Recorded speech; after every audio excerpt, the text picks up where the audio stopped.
নমস্কার বন্ধুরা, আপনারা দেখছেন বেঙ্গলি নিউজ। চলুন জেনে নিই আজকের বড় খবরগুলো। এনআইএ বিভিন্ন রাজ্যে সন্ত্রাসী ষড়যন্ত্রে তদন্ত চালাচ্ছে। ভারত ও ইউরোপীয় ইউনিয়নের মধ্যে বাণিজ্য চুক্তি নিয়ে আলোচনায় অগ্রগতি। গুজরাটে ভারী বৃষ্টির আশঙ্কা, মানুষকে সতর্ক থাকার নির্দেশ। নেপালে বিক্ষোভ সহিংস রূপ নিল, বহু নিহত, পরিস্থিতি উত্তেজনাপূর্ণ। ভারতের পুরুষ হকি দল এশিয়া কাপ 2025 জিতেছে, দারুণ পারফরম্যান্স। ভারত 2026 FIH হকি বিশ্বকাপের জন্য কোয়ালিফাই করেছে। সেনাপ্রধান বলেছেন, ভারতের বিজয়ের ধারা অব্যাহত থাকবে, ভূমি নিয়ন্ত্রণ আমাদের হাতেই। উপরাষ্ট্রপতি নির্বাচনে সিপি রাধাকৃষ্ণন এবং বি সুদর্শন রেড্ডির মধ্যে প্রতিদ্বন্দ্বিতা। মধ্যপ্রদেশ সরকার 30 IPS ও 15 AS অফিসারের বড় রদবদল করেছে। প্রধানমন্ত্রী মোদী মেঘফটের ট্র্যাজেডিতে ক্ষতিগ্রস্ত 11 মাসের দত্তক কন্যার সঙ্গে সাক্ষাৎ করলেন। হিমাচল প্রদেশ দেশের চতুর্থ সম্পূর্ণ স্বাক্ষর রাজ্যে পরিণত হল। প্রধানমন্ত্রী মোদী হিমাচল ও পাঞ্জাবের বন্যা কবলিত অঞ্চল সফর করলেন। বিশাখাপত্তনমে ভারতের প্রথম দীর্ঘ ক্যান্টিলিভার কাচের সেতু 25 সেপ্টেম্বর থেকে জনসাধারণের জন্য খোলা হবে। ওড়িশার গঞ্জাম জেলায় এক গরুর পেট থেকে 40 কেজি প্লাস্টিক উদ্ধার হয়েছে। জিএসটি 2.0 চালু, ছোট গাড়িতে কর কমে 18%, বিলাসবহুল গাড়িতে কর 40% ফ্ল্যাট। মুম্বাই পুলিশ রাজ কুন্দ্রাকে 60 কোটি টাকার প্রতারণা মামলায় জিজ্ঞাসাবাদের জন্য তলব করেছে। কৃষক সংকটের কারণে BRS উপরাষ্ট্রপতি নির্বাচনে ভোট দেবে না। উত্তরাখণ্ডের মুখ্যমন্ত্রী বললেন, হিমালয় আমাদের পরিচয়, সংস্কৃতি ও জীবনধারা। নেপালে জেনারেশন জেডের বিক্ষোভ সহিংস হয়ে উঠেছে, ধর্ণা ও হাঙ্গামা অব্যাহত। ট্রাম্পের প্রশাসনের হায়ার অ্যাক্টে ভারতীয় আইটি কোম্পানির উপর 25% করের আশঙ্কা। আইফোন 17 সিরিজ আজ লঞ্চ, কোথায় ও কিভাবে দেখা যাবে জানুন। সূর্যকুমার যাদব পাকিস্তানকে হুঁশিয়ারি দিলেন, এশিয়া কাপে খেলবে আক্রমণাত্মক ক্রিকেট।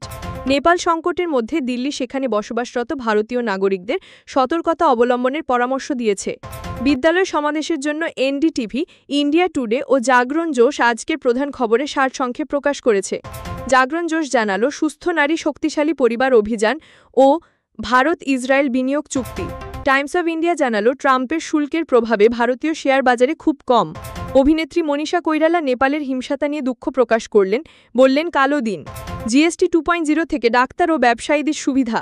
অবিকৃত প্যাকেটে পুরনো MRP ডিসেম্বর পর্যন্ত বৈধ। একজন মার্কিন আইনজীবী ফেসবুক অ্যাকাউন্ট ব্লক হওয়ায় মেটার বিরুদ্ধে মামলা করেছেন, কারোর নাম ছিল মার্ক জাকারবার্গ। এশিয়া কাপ নারী হকিতে ভারত সিঙ্গাপুরকে 12-0 হারালো। নবনীত কৌর ও মুমতাজ খানের দুর্দান্ত খেলা। ভারতীয় শেয়ার বাজারে আইটি শেয়ারের জোরে বৃদ্ধি। ইনফোসিস শেয়ার বাইবেক প্রস্তাবের কারণে নিফটি 50 ও সেন্সেক্স উঁচুতে। নাসা সতর্ক করল, ক্ষুদ্রাগ্রহ 2025 QV9 পৃথিবীর পাশ দিয়ে 10,000 মাইল প্রতি ঘন্টা গতিতে যাবে, তবে কোনো বিপদের আশঙ্কা নেই। ভারত EU বাণিজ্য চুক্তি আলোচনায় গতি। বছর শেষের আগে চুক্তি সম্পন্ন করার পরিকল্পনা। প্রধানমন্ত্রী 25 সেপ্টেম্বর গ্রেটার নয়ডায় ইউপি আন্তর্জাতিক বাণিজ্যিক মেলার উদ্বোধন করবেন।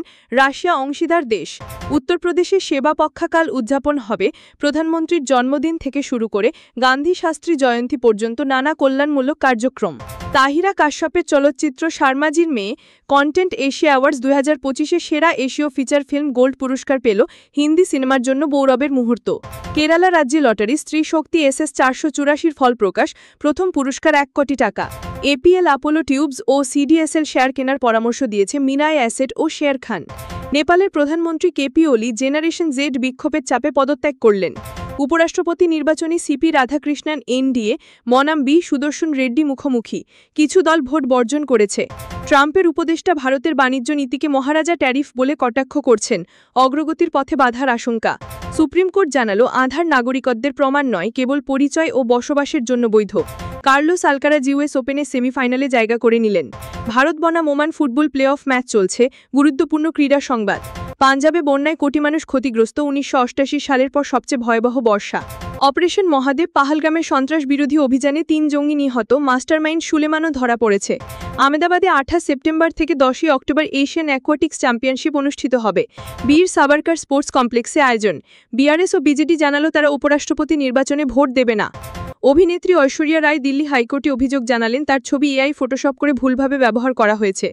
মধ্যপ্রদেশের এক ধাবার রাঁধুনি আয়কর দপ্তর থেকে 46 কোটি টাকার নোটিশ পেলেন। তিনি পুলিশের সহায়তা চান। আধার সম্পর্কিত শুনানিতে সুপ্রিম কোর্ট হাইকোর্টকে নির্দেশ দিল অস্পষ্ট নির্দেশা থেকে বিরত থাকতে। দিল্লি পুলিশ মানব পাচার চক্র ভেঙে দিল, 10 জন গ্রেফতার, একজন ডাক্তারও জড়িত। ভূপেন হাজারিকা জয়ন্তী উপলক্ষে অসম ব্রহ্মপুত্রের কবিকে শ্রদ্ধা জানালো। রুপার্ট মার্ডকের পরিবার মিডিয়া সাম্রাজ্যের নিয়ন্ত্রণে সমঝোতা করল, ল্যাকল্যান্ড মার্ডক দায়িত্ব নিলেন। লাল সাগরে ইন্টারনেট বিচ্ছিন্নতা, বাণিজ্যিক জাহাজের কারণে সমুদ্রতলে তার ছিঁড়ে যাওয়ার আশঙ্কা। ব্রিক্স বৈঠকে এস জয়শঙ্কর বললেন, বাণিজ্যকে অবাণিজ্যিক বিষয়ে টেনে আনা উচিত নয়।